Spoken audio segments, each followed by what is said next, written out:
Bienvenidos a otro capítulo más de nuestra lectura del libro El faro del fin del mundo. Continuamos con la parte 2, capítulo 2, después del naufragio. Al amanecer del siguiente día, la tempestad se desencadenó con más fuerza todavía. El mar apareció blanco hasta su límite más lejano. En el extremo del cabo las olas espumaban a 15 y 20 pies de alturas. No era posible que con tan furioso temporal se pudiera entrar ni salir de la bahía. El aspecto del cielo, siempre amenazador, anunciaba que la tormenta se prolongaba algún tiempo en aquellos parajes magallánicos. Era pues de toda evidencia que la goleta no podría zarpar aquella mañana. Fácil es imaginar la cólera de Congred y de su banda. Tal era la situación de la que Vázquez se dio cuenta cuando se levantó al lucir las primeras luces del alba. Y he aquí el espectáculo que apareció ante sus ojos. A 300 pasos yacía el barco náufrago, de unas 500 toneladas. De su arboladura no quedaba más que 3 troncos rotos por su base. Bien fuera por el capitán se vio precipitado a hacerlo o porque se hubieran venido abajo con el choque. En la superficie del mar no había ningún resto del naufragio, pero bajo el formidable impulso del viento era muy posible que esos despojos hubieran sido arrojados al fondo de la bahía de Elgor. Si así era, Congred debía ya saber que se había perdido un barco en los arrecifes del Cabo de San Juan. Vázquez debía por lo tanto tomar sus precauciones y no avanzó hasta asegurarse que estaba desierta la entrada de la bahía. En pocos minutos llegó al sitio de la catástrofe. La marea estaba baja y pudo dar la vuelta al barco leyendo en la popa Century Mobile.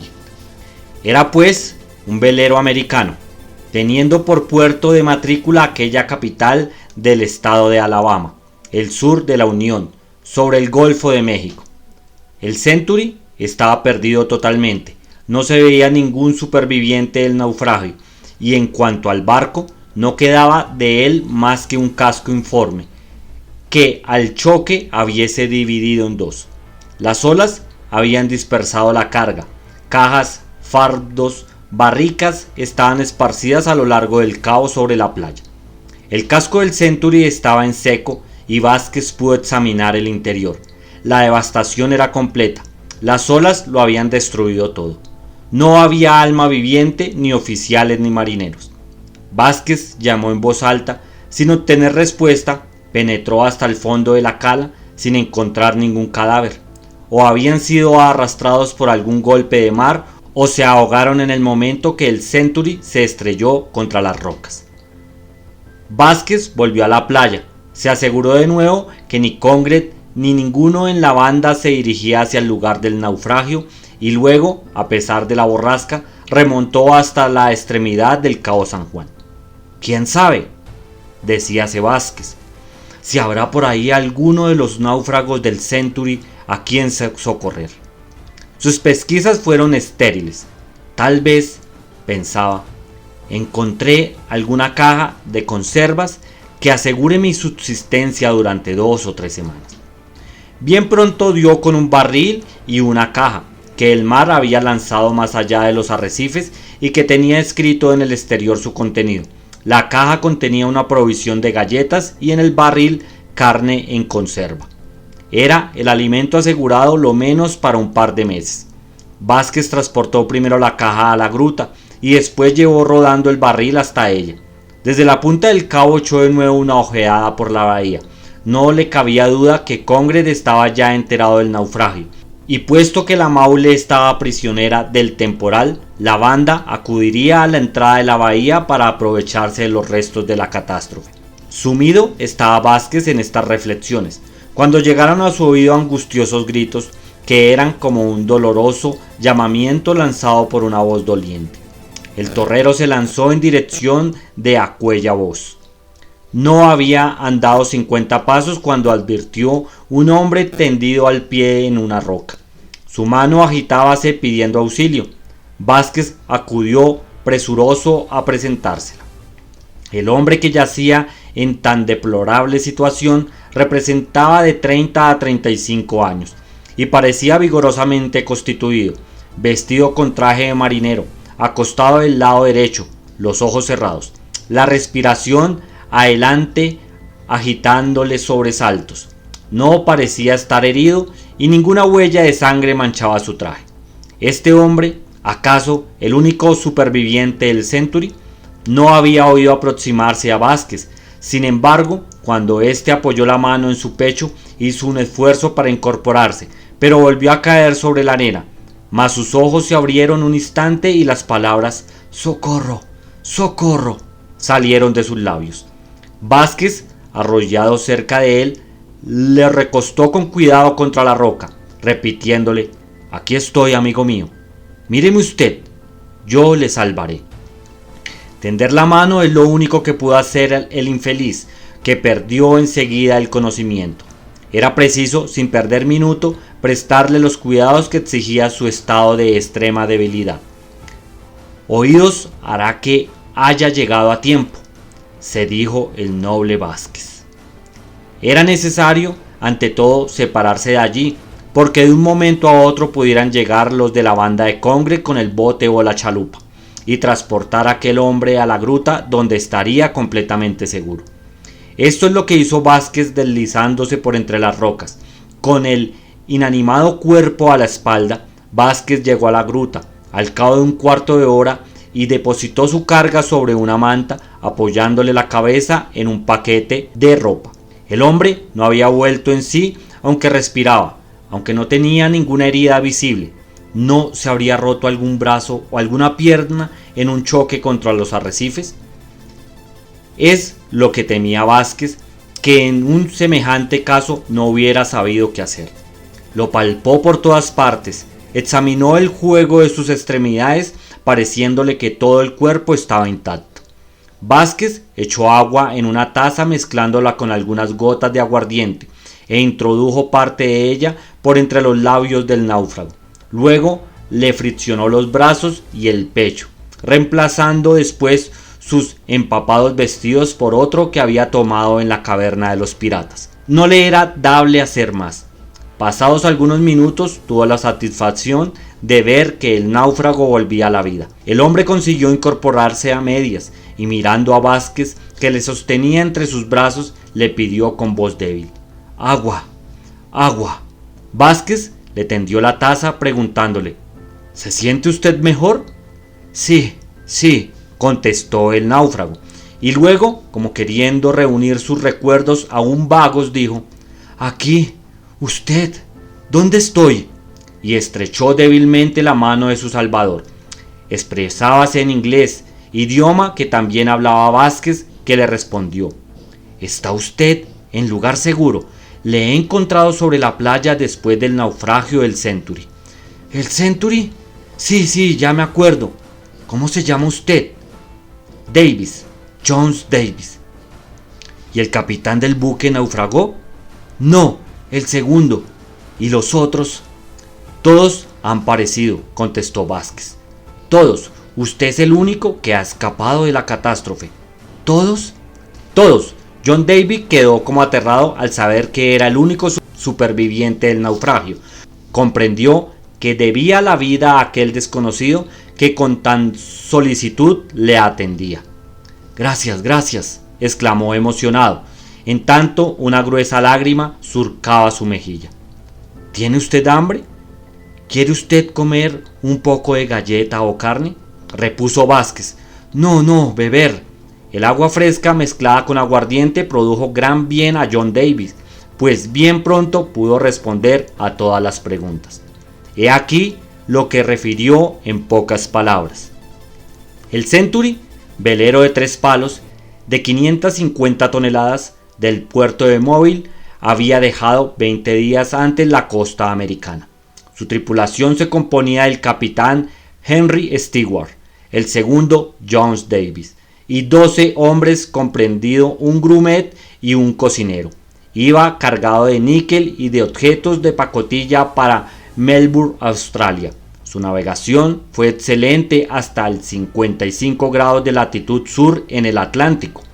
Sobrevino entonces la violenta borrasca que turbaba aquellos parajes desde la víspera. El Century fue sorprendido por la tempestad y una ola enorme barrió el puente llevándose 2 marineros, a los que no se pudo salvar.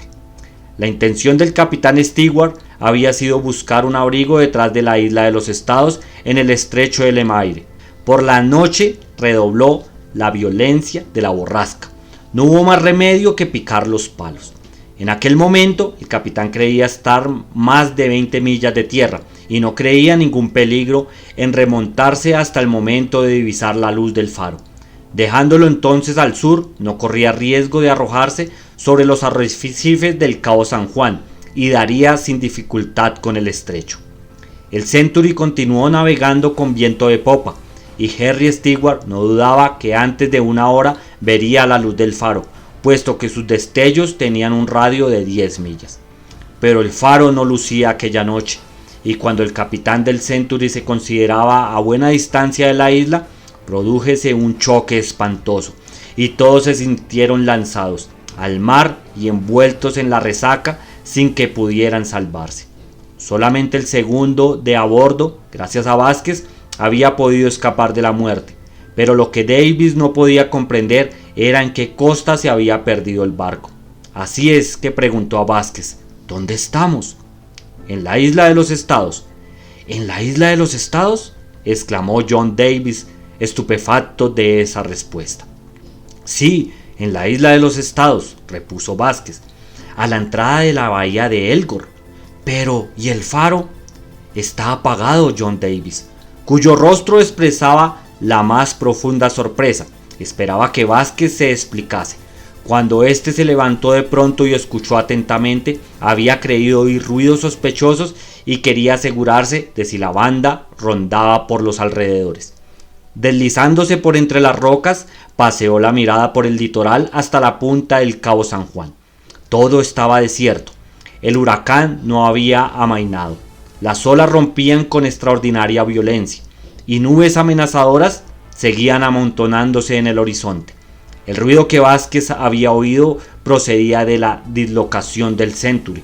El destrozado casco daba vueltas, como un tonel desfondado, y concluyó por destrozarse definitivamente contra el ángulo del acantilado. Vázquez volvió al lado de John Davis. El segundo del Century iba recobrando las fuerzas y quiso bajar a la playa, apoyado en el brazo de su compañero, que le retuvo. Entonces Davis le preguntó por qué no estaba encendido el faro. Vázquez le puso al corriente de los criminales sucesos ocurridos 7 semanas antes que la bahía de Elgor. Hasta entonces, desde el día que zarpó el aviso Santa Fe, el faro había lucido con regularidad, y unos cuantos barcos que pasaron a la vista de la isla habían hecho señales que les fueron contestadas. Pero el 26 de diciembre se presentó una goleta a la entrada de la bahía. Desde la cámara de cuarto, Vázquez vio las luces de posición, pues ya había anochecido, y observó toda la maniobra. El capitán debía conocer perfectamente aquellos parajes, pues no mostró la menor vacilación. La goleta llegó cerca del faro y echó el ancla. Entonces fue cuando Felipe y Morris subieron a bordo para ofrecer sus servicios al capitán, y, cobardemente agredidos, parecieron sin haber podido defenderse. ¡Desgraciados!, exclamó John Davis.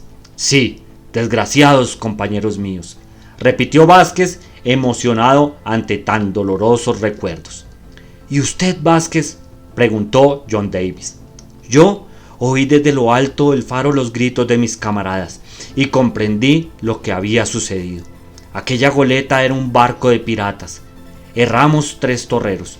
No habían asesinado más que a 2, pero no se preocuparon por el tercero. ¿Cómo pudo usted escapar?, preguntó Davis. Bajé rápidamente la escalera del faro y me precipité en mi cuarto, reconociendo algunos efectos y unos pocos víveres, y antes que la tripulación de la goleta desembarcara, corrí a refugiarme en esta parte del litoral. ¡Miserables! ¡Miserables!, repetía el segundo del Century. Y son los dueños del faro que mantienen apagado. los causantes de la pérdida del Century, de la muerte de mi capitán y de todos los de a bordo. Sí, son los dueños, dijo Vázquez con acento de amargura. Y sorprendió una conversación del jefe con otro de los bandidos. He podido conocer sus proyectos, John Davis, supo entonces cómo.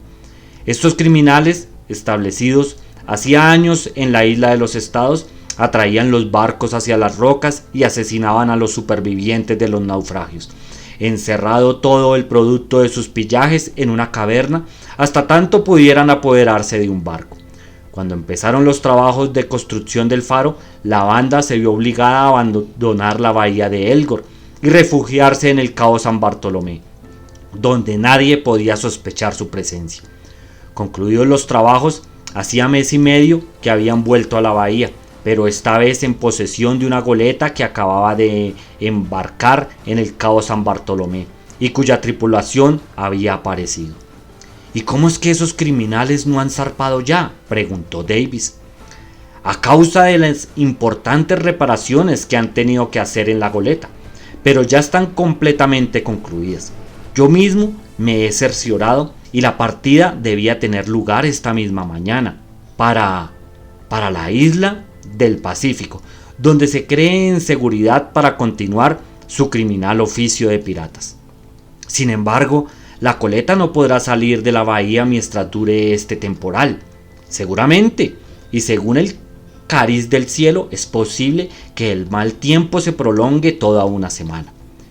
Y en tanto Dios esté allí, el faro continuará apagado. Desde luego, Davis. Entonces otros barcos corren el riesgo de sufrir la misma suerte que el Century. Así es. ¿Y no se podría señalar la costa a los barcos que se aproximen durante la noche? Sí, tal vez se consiga encendiendo fuego en la punta del cabo San Juan. Es lo que anoche quise hacer para advertir al Century. Intenté encender una hoguera con pedazos de madera y hierbas secas, pero el viento soplaba con tal furia que fue vano mi intento. Pues bien, lo que usted no pudo conseguir, Vázquez, los dos lo conseguiremos, declaró el animoso John Davis. Los restos de mi pobre barco y desgraciadamente los de tantos otros nos proporcionarán combustible en abundancia. Si se retrasa la salida de la goleta y continúa apagado el faro, quién sabe los naufragios que todavía se producirán. De todos modos, le hizo una observación Vázquez. Congret y su banda no pueden prolongar su estancia en la bahía y la goleta partirá en cuanto anime el temporal y sea posible hacerse a la mar. ¿Y por qué?, preguntó Davis. Porque ellos no ignoran que el relevo del servicio del faro está al llegar. ¿El relevo? Sí, en los primeros días de marzo y estamos a 18 de febrero. De modo que ha de venir un barco. Sí, el aviso Santa Fe. Debe venir desde Buenos Aires el 10 de marzo, y acaso más pronto. John Davis tuvo el mismo pensamiento que embargaba el espíritu de Vázquez. ¡Ahí!, exclamó. Quiera Dios que sea así, que estos miserables estén aún aquí cuando el Santa Fe deje caer el ancla en la bahía de Elgor. Bueno, amigos, hasta aquí llegó esta parte 2 del capítulo 2 del libro El faro del fin del mundo de Julio Verne. Muchas gracias por escucharme. Hasta la próxima.